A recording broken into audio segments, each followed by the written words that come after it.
In this demo, we're going to show you how to use PowerPoint so you can embed a PowerPoint presentation inside a screen division. So first I'll go ahead and switch to my campaign and I'll add a new timeline.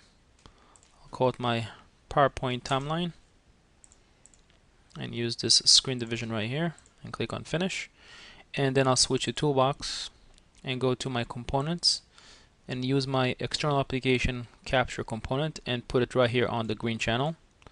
Set it for the full duration of the timeline and double click on it to load up the properties for this component and switch to the external application tab. So over here under the application name property, I'll go ahead and paste this string right here and make some more room so you can see this better. And if you notice, this is the full path to the actual PowerPoint viewer, which you can download for free. So essentially what we're doing here is we're configuring the PowerPoint viewer to go ahead and run in my green channel, which is this channel right here. And for the command line, we'll go ahead and set the /A, which will prompt the PowerPoint to automatically slide from one slide to the next, and also do a /S to tell it to skip the splash screen when it first loads. And next we'll show you how to actually configure your PPT file, your slide presentation. So let's go ahead and switch to PowerPoint. And you see right now I have a slide PowerPoint presentation that's open and I have different slides right here. And when you run this in a presentation, a digital signage presentation, you want to make sure that the slides will automatically switch from one to the next and automatically loop. So all this can be configured and then saved into your PPT file so the settings will propagate for when you run them in the signage presentation. So let's go and show you how to do that. So we'll go ahead and click on Setup Slideshow in PowerPoint 2007 and make sure that we set this to be browsed at kiosk full screen. Also I want to show all my slides and my resolution should be set to use current resolution, and also very important is using timing if present, so make sure that you select that so we can actually have it scroll automatically from one slide to the next, and click on OK to save the settings. Next we need to set the timing for each slide, so I'm actually going to click on the first slide, press Ctrl A to select all the slides. So now I have all the slides selected, and once they're all selected I'm going to click over here under the animation in PowerPoint 2007, and over here under mouse click I'll check it off and actually check the automatic after. So now it's automatically going to switch from one slide to the next, and I'm going to set this to be 5 seconds. So each slide will show for 5 seconds before moving on to the next slide, and when the last slide is going to be reached, it's going to go back and loop to the first slide again, as I've configured it through this slideshow setup options that I've just set up before. So at this point I'm happy with all my configuration. I can click on Save As and save my PowerPoint to my hard disk. Yes. And next let's go ahead and switch back to our studio. And now what we're going to do is we're going to actually upload the file that we just saved, the PPT file, onto the studio. So I'll go over here under resources, go from local, and I'll go ahead and upload this PowerPoint file that I just saved to my hard disk, and click on File Save to upload it to the server.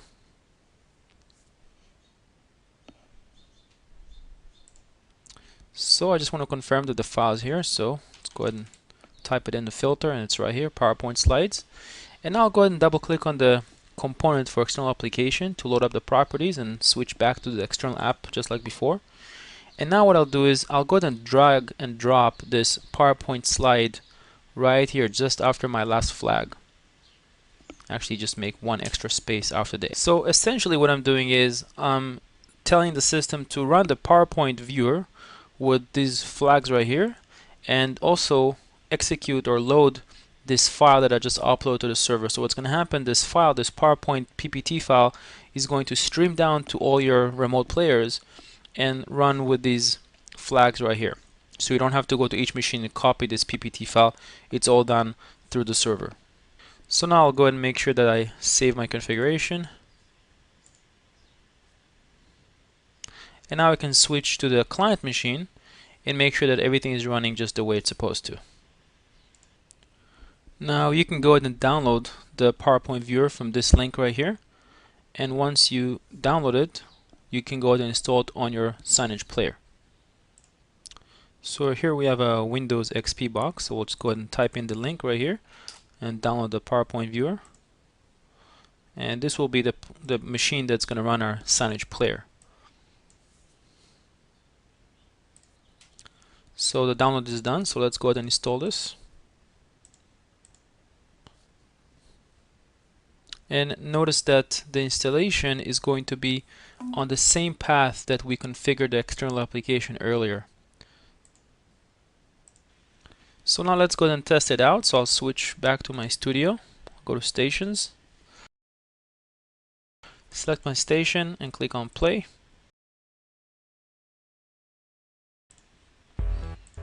And you see that right here my presentation is running and I have my PowerPoint slides that are sliding automatically every 5 seconds, just as I've configured it. Now you'll notice that my slides right here are getting cut off on the corner, and that is because the actual presentation is supposed to run in full screen. But since my PowerPoint presentation is running in screen division, some of the content is getting clipped. So the two options you have is either to resize your slides to match the screen division that they're going to reside in, or simply run your presentation in full screen. And you can go back and forth between the two if you wish. And so there are some limits for using the external application with a PowerPoint viewer. As you saw earlier, we have some clipping issues, and it's really several steps that you have to follow in order for you to set up this PowerPoint as an external application. And so there's actually a better way to get a PPT or a PPTX into our system, and that is to convert it into a native SWF. So I wanted to show you this application called Flashpoint from this website called flashdemo.net. You can go over here to products and check out this Flashpoint application, and for $59 you can buy this converter that installed as a plugin to your PowerPoint application, and will convert all your PPT files into a pure vector-based SWFs that can be natively imported into our Signage Studio. And here you can see my PowerPoint 2007, and I went ahead and installed the Flashpoint plugin. So now I have this option right here, Flashpoint, and if I click on it, I have this option right here to convert this PowerPoint slide into a SWF, into a Flash SWF. So if I click on it, I get this dialog, and I can go ahead and make sure that I have this convert into a single Flash file. I'll click on next, and I'm going to go ahead and select my simple, since I don't want to have any toolbars at the bottom, and click on next. And also make sure that I want to loop the presentation, I want to hide the loading page and no border, and click on next. And I don't want any sound, and I can actually set the duration of each slide. Over here I can set the duration for slide 1, slide 2, and so on and so forth, and click on next. And at the end, when I press on finish, it will go ahead and generate this SWF file for me.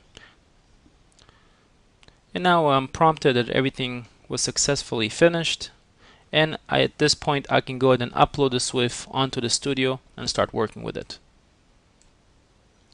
So now I'll go ahead and upload that SWF onto our Signage Studio. So I'll go to resources and go plus from local. Here's the directory. It's under output. So here's the file that was generated. Click on File Save to get it uploaded.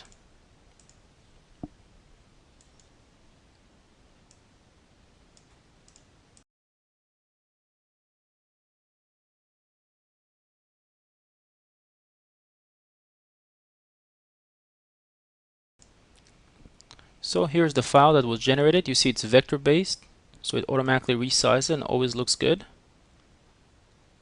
And it switches a slide every 8 seconds. And when all slides are done, it will automatically loop onto the first slide. So as you can see, you can use both the external application as well as the PowerPoint to SWF converter.